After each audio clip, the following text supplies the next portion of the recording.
Hi, this is Ann with Fiber Designs by Ann, and today we're working on another project for Visions Art Museum Member Challenge. We're making tiles, or they could be tile coasters. We're going to use a white tile, but if you don't have one, I'll show you how you can make a tile out of cardboard that will work just fine. Here are some examples of the tiles. The pear is actually made on cardboard. So what you'll need for this project is it's about 4 1/4 inch tile, white tile. If you don't have one, I'll show you how we make a cardboard tile. You'll need some sharp scissors, a pencil, a variety of paint brushes for the gel medium or the glue and for the dry brushing that we'll be doing. I have a variety of fiber type materials here. Some are produce bags. I have a cheesecloth and lace, different types of lace, some things from the shed, which I have some screen and some kind of webbing, and there's drywall tape in here someplace. There it is. And I even have burlap. So any kind of item that's going to give some texture to your tile will be great. I have a piece of felt that's optional for the back. You may also want some little furniture type bumpers that can be little feet that you could put on here. You'll need a piece of fabric, and it needs to be 100% cotton, but it doesn't matter if it's printed or wet because we're going to cover it with paint and it's not going to show anyway. And that's going to be cut at least 5.5 inches. You'll need a piece of freezer paper that's shiny on one side and dull on the other. And that's to stabilize your fabric. It needs to be about the same size as your piece of fabric. You'll need a little container to use as a little palette, some paints, and I would recommend at least one metallic. These are craft acrylics. One metallic, I'm going to use 3 actually in the piece I do today, and some other paints. It's kind of up to you. You might have to experiment. We start with the paints that are not metallic and end with metallic. That hits all the nice raised places on the tile. You'll need some gesso. I'm using black gesso, and a hot glue gun with some glue sticks. Some kind of either gel mediums. I'm using a soft and a heavy gel medium, or you can try it with regular glue. So on a surface, that's okay to have something hot on it, and paint protected, of course, too. Okay, so let's get started.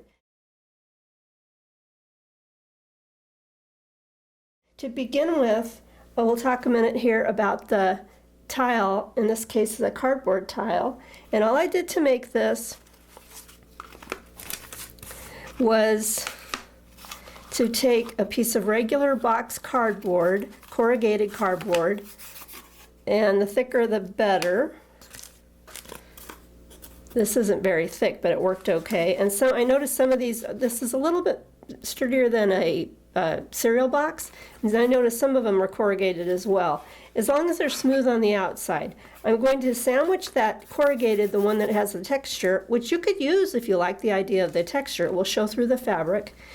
And I would sandwich it between 2 pieces of the smooth, very thin cardboard and glue that together really well. If it still seems too thin, not as thin as my tile, which this pumpkin is done on a regular tile, then I might add another piece to one of the sides. So it makes a nice sturdy sandwich of cardboard that will work as your tile. The biggest difference is that it will be much lighter than the actual tile. So that's how you make a tile, and then you end up with this nice tile. You can rub the edges down a little bit, and that makes it look a little bit more like the tile as well.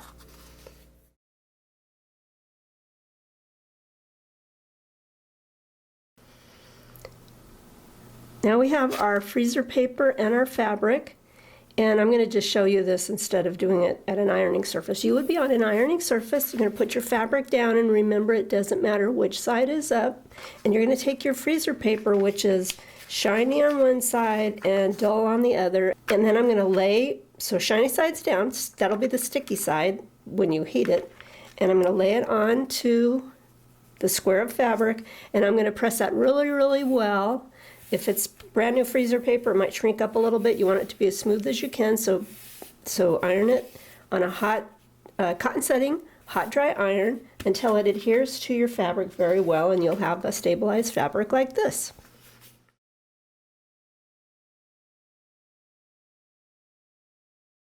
So the next step we're going to do is to put our tile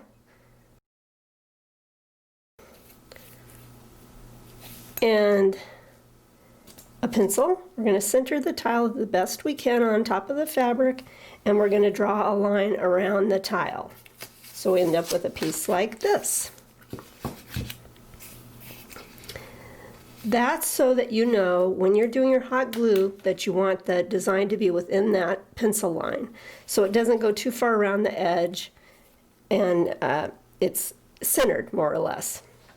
About the design, you can do something very abstract like this. Hot glue guns are sort of temperamental, and some are better than others. So your design may not be, this isn't fine art, it may not be perfect the way you hoped. So if you're not too sure about that, then just do some shapes and different designs within that square, and that will be great. Or you can do as I did on this one, which is to take a marker and just kind of do a design. And if you can possibly start with a long glue stick, that's best, because then you don't have to, you may be able to do your whole design with one instead of having to change. And of course mine's got a short one in there, so I can't do that right now. But we'll just see what we can get done with this. So I'm going to just kind of follow my lines, but not too picky.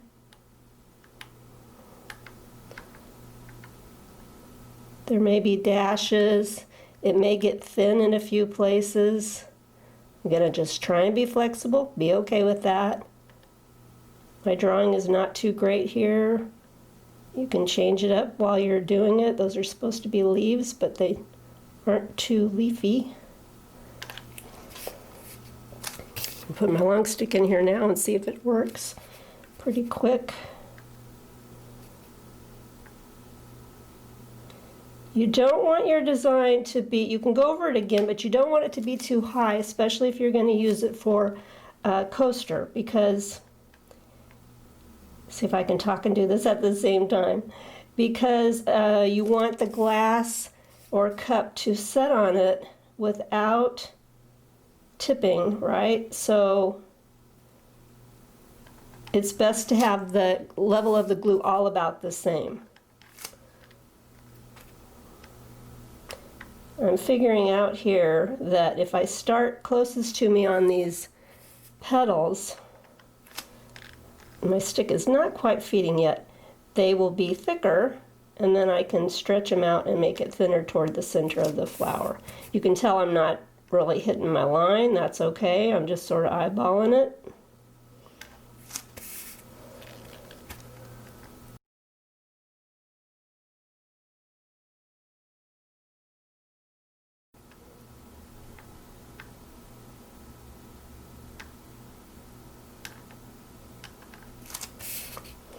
It's really easy, I have found, to smear this glue trying to do another part. So that's why I move my feet out of the way, and I'll still probably do it. It's just something that seems to get in my own way with this.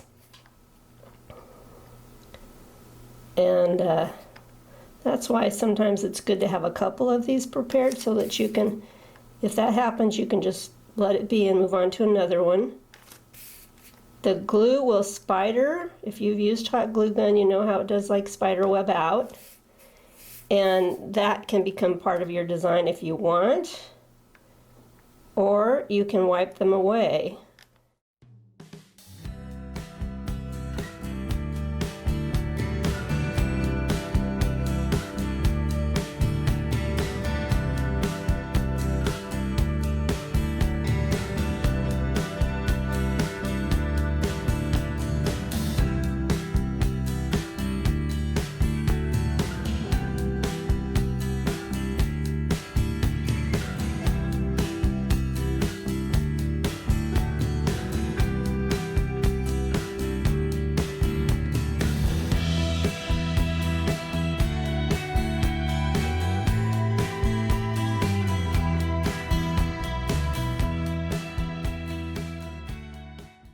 So I'm going to let that cool so everything stays in place and doesn't get smudged.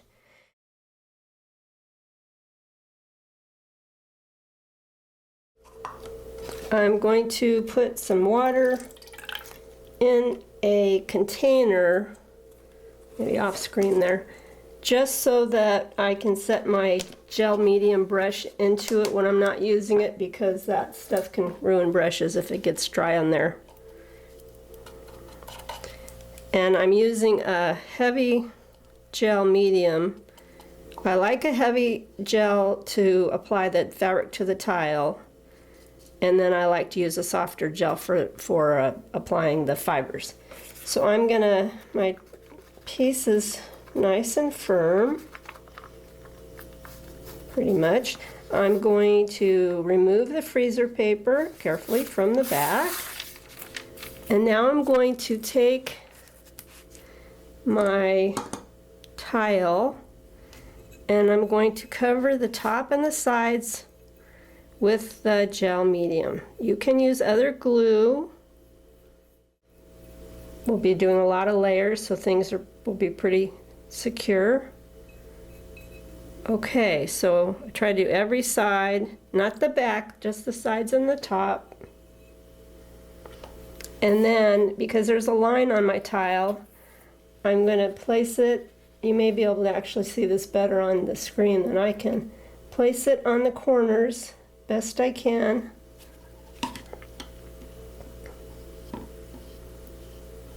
I'm going to just set my brush in there. I'm not in the water. I'm not going to scoot it around because I'm going to use it again.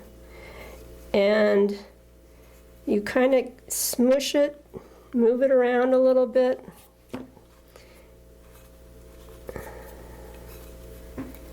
Just make sure it's centered, pretty centered. And you can pull it down the sides and really kind of stretch it. Get any air bubbles out. You can smooth it out best you can all around the design. And pull it down around the corners, the edges. We're not going to do the corners just a second. We just want to smooth it out, get it as here just the best we can, all around the shapes. If there's big bubbles, give it a tug and it will pull it. If it's not centered, give it a tug and it will put it in the place where it should be. It doesn't have to be even, just so there's a good amount of fabric on every edge. Now I'm going to go to the back side and I'm going to dry that brush off because now it's really wet.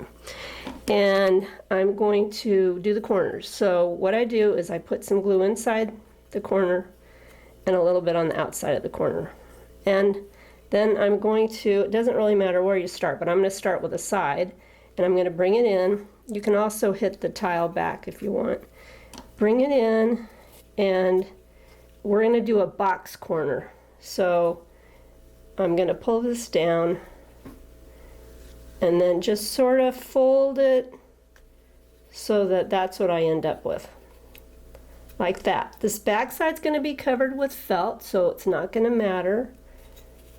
And of course all this is going to be painted. I want to be consistent in that. So this is my top that I did last. So I'm going to do this side over here. Whoops, a little too much gel. I don't need too much. Again, with a little gel inside the corner and a little gel on the outside of the corner. And I'm going to bring this side in first because I brought this side in on the other side in first. And pull it down any old way I can so that I get this box corner. Going to drag the gel medium across the back and just press that down. You can hit that again with some gel medium, like I have some on my finger, so I'll use it after that fact. So now I'm going to do the same thing, make sure my side's going first and then this part goes in last.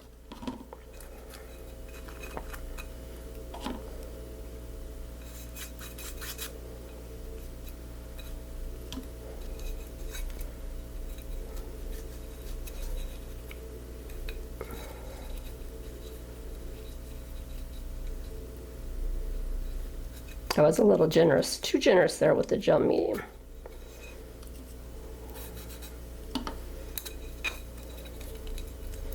So then my corners are pretty close to box corners, and The piece looks good from the front. At this point, you can rub the little spider webbies off.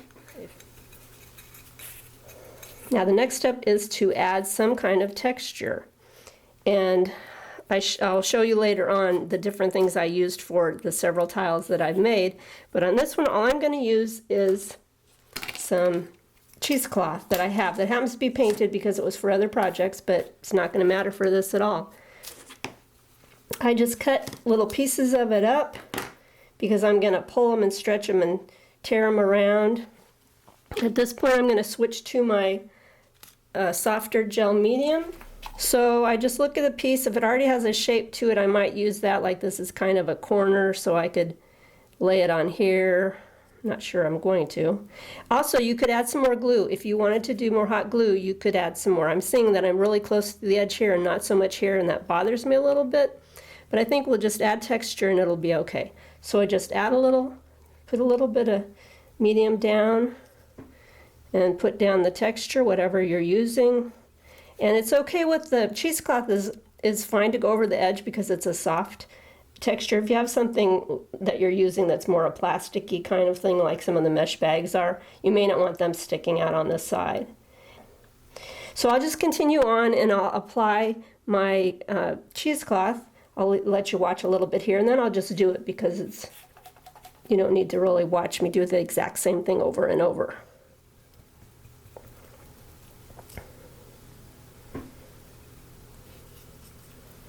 And sometimes tweezers help to hold things down so you're not just gluing your fingers to the project. I have all my fibery textures on now, and I did add a dot out here because I just didn't like that there was such a blank edge over here. So I'm going to let this dry completely, and then the next step will be to cover the piece in black gesso.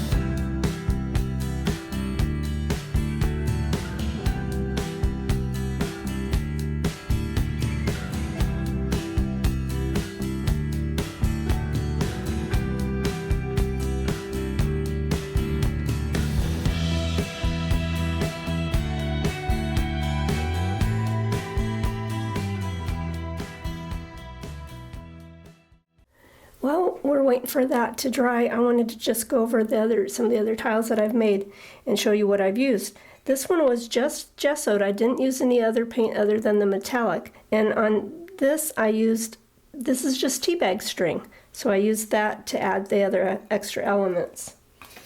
On this little fish piece, I used a large tulle. I thought that was appropriate. And then for the smaller waves, the bigger waves are of course hot glue.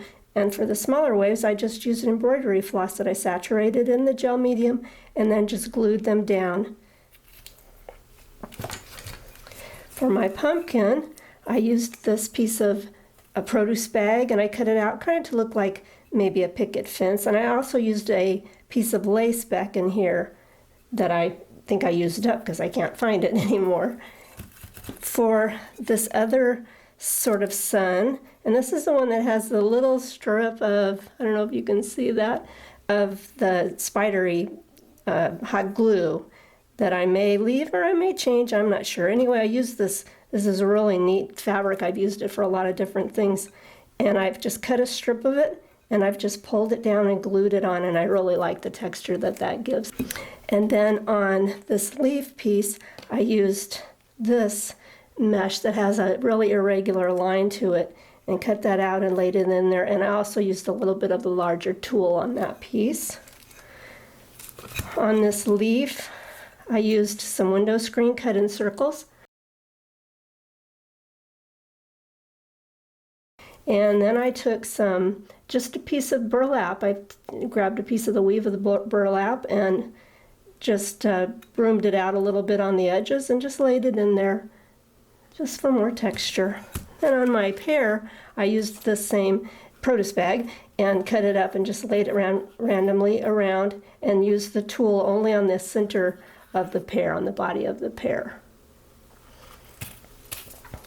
Okay, now we'll get to our piece that where the gesso has dried. And I've gone a little bit onto the back so that when the felt is added, there won't be light showing through. So now we're ready to start with the paints. Normally I would put a flat or a regular paint over, acrylic paint over this, but I'm only going to use the metallics today. So just keep that in mind. You need to use at least one metallic, but today I'm going to use 3. I have 3 different brushes. They're going to be dry brushes in my little palette. And the brushes, you have to sort of try them out. It takes a really light touch, very small amount of paint. But because I'm going to cover this whole piece right now with this copper, I'm not going to be quite so gentle. And I'm actually not going to use the palette because I have enough in the lid that I'm going to give that a try. Have a paper towel because you're going to want to have it as dry as possible. If it's not, which I did on another piece, it got really heavy with the copper, which is okay. And I'm just going to take, again, one of those trial and error things. Just give it a try, see how it goes. Lightly touch, but because I'm starting and I know I want this whole piece pretty much covered in this copper, I'm not going to be quite as gentle as I might be. I'm going to just go over the whole surface. I love how all of a sudden you start to see that texture in there showing up. Probably the circular motions are good so that you don't have any striking lines or harsh lines. I have done entire pieces and bottles, in fact, too, when I've altered bottles and with metallic and not liked the finished result. And you can take it back to the black paint, cover it again with, in my case, gesso. But you don't want to do, and start over, but you don't want to do that too many times because it will cover your relief, your little raised places, especially if they're delicate raised places like this cheesecloth. And then you won't have much design. But you could do it over a couple times maybe if you hate what you're seeing.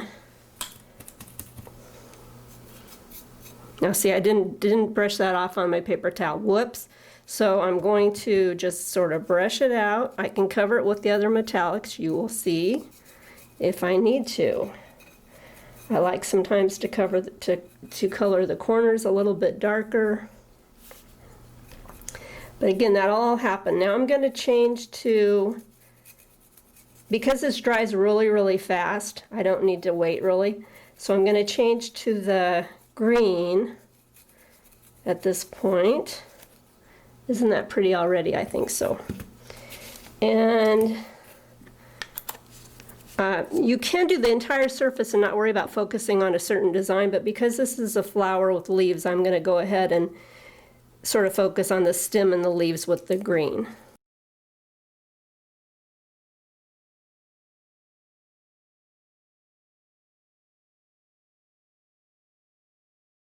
We're just gonna, and this is a stencil brush. I like the stencil brushes. They work pretty well. You can see, even though I'm focusing on the leaves here, you can see that it's hitting some of the background. I'm okay with that. I want the center of the flowers to be green. In fact, I like this green a lot, so I'm gonna just, I know I want my dots to be in the copper, so I'll go back and hit them again. Once I make the flowers in the purple color, I'm probably going to use my green again. So I leave my brushes right here, unless you're working for hours and hours, then of course they'll dry. Yeah, I like that green going down.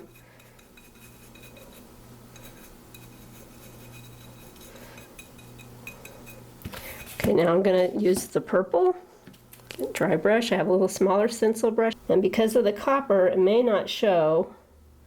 Green's a little damp still. Don't rush it. If you have time to let it just dry, that would be better. Now I'm going to go ahead and purple up my flowers. Well, that's pretty, I like that. And you can let it dry and go over it with the same color again, of course.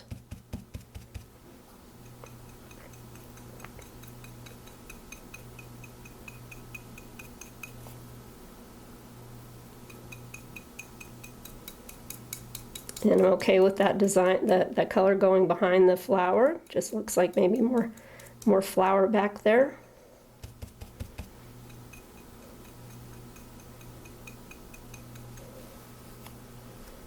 Now I think I'm going to take my green, hit my center, my flower centers again. My leaves look okay. I think I'll take my copper and just hit where I greened up those. Then I need a little bit more paint. That's sort of dry.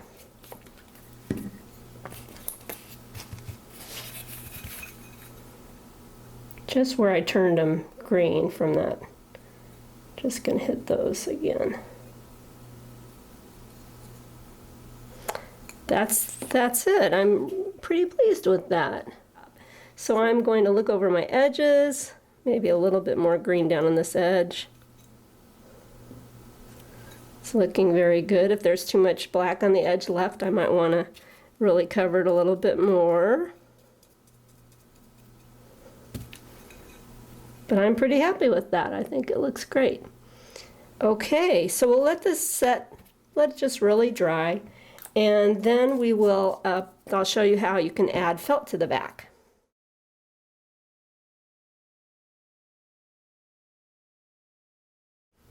So I have my piece of felt, and I'm going to turn the piece over, and that fits pretty well. So I'm going to use the hot glue gun and just put it near the edge, and then just wherever you need to put it so that it adheres. And with the felt you can sort of squish it, shrink it in if it's sticking out past your edges, because you don't really want it sticking out past the edges. And put a little bit on the corners if it needs to have it.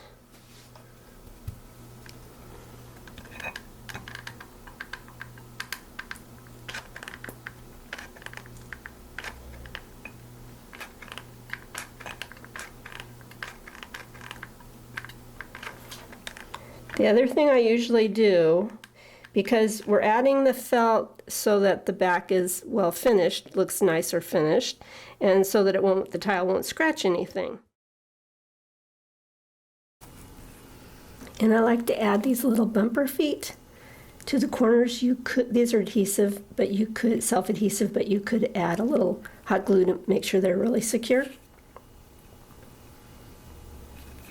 And then it's a nice finish, and your piece is not going to slide.